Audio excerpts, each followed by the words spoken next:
ओम शांति। खुश नसीबी की इस राह में आज हम रहम दिल के गुण को समझेंगे कि आखिर ये कैसे वर्क करता है।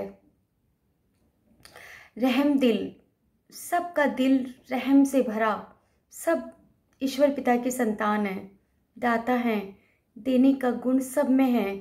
कोई शांति, कोई प्यार, कोई खुशी, कोई आनंद, कोई भौतिक अन्न, धन, वस्त्र, सब कुछ हम देना चाहते हैं और देने के बाद हमको जो खुशी प्राप्त होती है उसके तो मायने ही क्या। अब वो दिया जब हम बनते हैं तो हमारा अपना दिया हमेशा जगता रहता है, कभी बुझता नहीं। लेकिन आज हमारा दिया, आज हमारा रहम क्यों नहीं वर्क कर रहा, आज हम इसको समझेंगे।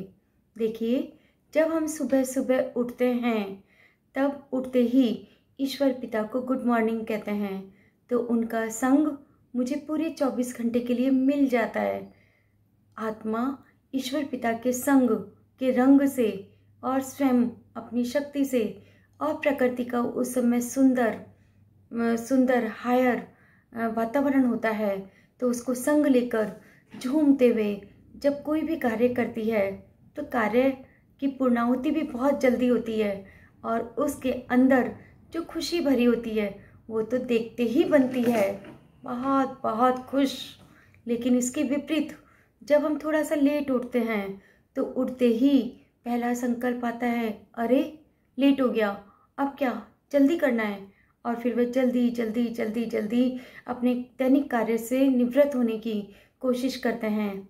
उसी समय यदि दरवाजे पे कोई भिखारी आ जाए और रहम करके ऐसा व्यक्ति यदि उस भिखारी को अन्न या पैसा जो भी कुछ देगा तो आप यकीन मानिए ये पैसा उसके कोई काम नहीं आने वाला।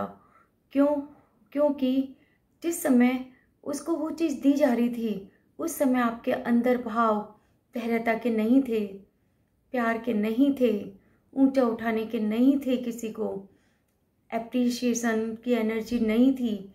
आपके अंदर जो एनर्जी थी वो अशांति की एनर्जी थी, जल्दी जल्दी की एनर्जी थी। यह एनर्जी भी आपने उसको ट्रांसफ़र कर दी। जो भी आपके संबंध संपर्क में था वह तो पहले ही अशांत था और आपने अपना गुण और अवगुण और उसे ट्रांसफ़र कर दिया। तो जो हम देते हैं वह लौट के कई गुना होके हमारे पास आता है, हमारा अपना। और फिर उसके पास जब गया तो उसके पास तो बहुत बहुत अवगुण का पिटारा था, तो वह सारा का सारा हमारे पास आता है और हम फिर कहते हैं कि अरे सब कुछ अच्छा करता हूँ, फिर भी मेरे सिर में दर्द हो रहा है, फिर भी मैं अशांत हूँ, फिर भी मुझे सफलता नहीं मिलती, मैं तो सबके लिए अच्छा करता हूँ। लेकिन हमने जाना कि वह रहम कोई वर्क नहीं करता, क्योंकि वो भौतिक चीज़ 2 दिन 4 दिन चलने के बाद ख़त्म हो जाती है। लेकिन जो सूक्ष्म चीज़ हमने ट्रांसफ़र की वो तुरंत हमें इमीडिएट मिलती है। और फिर इस तरह से हम सारे दिन अपनी ऊर्जा को ऊंचा उठाए, जब इस ऊर्जा को कार्य में लगाते हैं, चाहे व्यक्ति के, चाहे वैभव के, चाहे किसी भी कार्य में लगाते हैं, तो इस तरह का जो लेन देन होता है वह बहुत ही हमारे तन मन को नुकसान करता चला जाता है।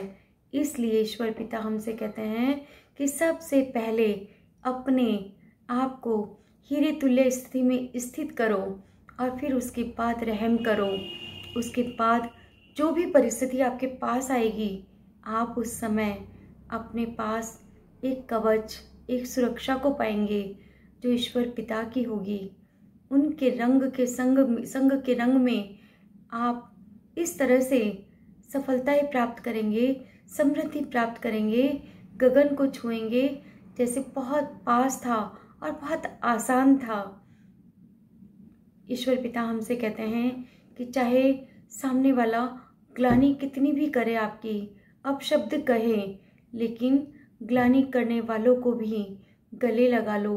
वो इंसल्ट करे और आप सेंट बन जाओ।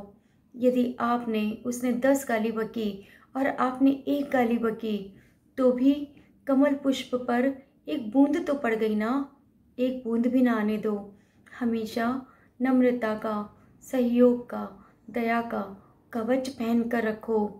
कभी भी अपने ऊपर कभी भी अपने ऊपर प्रश्नों का, ये क्यों कर रहा है, ये क्या हो रहा है, ऐसा क्यों, प्रश्नों रूपी तेल उस परिस्थिति पे नहीं डालो, क्योंकि ये प्रश्नों की तेल जो है यह आग को और भड़काएगी। इसलिए जो है फुल स्टॉप की बिंदी लगाकर कि सब कुछ अच्छा है, सब कुछ अच्छा है। जब हम अच्छा अच्छा मुंह से निकालते रहते हैं तो जो हमारे भाग्य में नहीं होता वो भी आने लगता है। क्योंकि जब हम लॉ ऑफ अट्रैक्शन के अनुसार प्रार्थनाएं करते हैं तो हमारे भाग्य में जो नहीं होता वह भी हमारे भाग्य में चला आता है। आप सदा खुश रहें, आपको अनवरत रूप से ईश्वर की दुआएं, सब कुछ मिलता रहे, ऐसी मेरी भावना। आप हर पल खुश रहें।